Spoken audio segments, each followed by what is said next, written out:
This video will cover CamStudio keyboard shortcuts.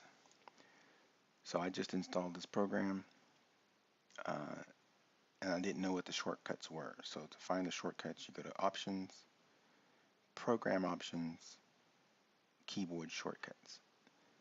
And here are the default settings for the shortcuts.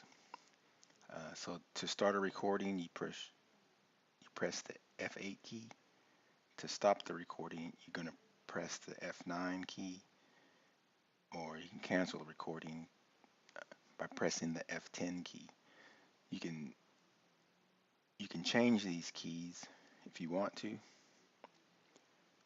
I just use the default. You can also include a Control press or Alt. So if you want to do Alt F8 to start recording, you can do that. But I just use the default settings.